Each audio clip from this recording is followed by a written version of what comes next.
হাঁসকে এরকম একটা পরিবেশ দিতে হবে যেইটা হাঁসের পছন্দ, যেইটার উপরে নির্ভর করে সবসময় হাঁসের প্রোডাকশন রেটটা ঠিক থাকে, হাঁসের কোনো দিক দিয়ে অসুবিধা না হয়।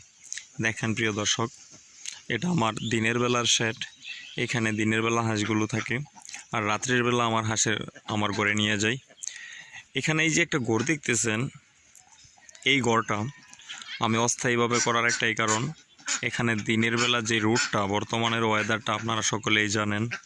এখন পর্যন্ত আমার হাঁসগুলো হা করে রয়েছে, কেননা বর্তমানের গরমটা প্রচুর গরম। আর এইখানে 12টা পর্যন্ত খুব প্রখর একটা রোদ থাকে। 12টার পরে যদি এখানে ছায়া আসে, 12টা পর্যন্তর যে রোদটা, সেই রোদটা হাসে শোয়ার মতো কোনো ক্যাপাসিটি নাই। বিদায় আমি এখানে অস্থায়ী একটা ঘর করেছি। এই ঘরটা করা আমার মাত্র 7,000 টাকা খরচ হয়েছে।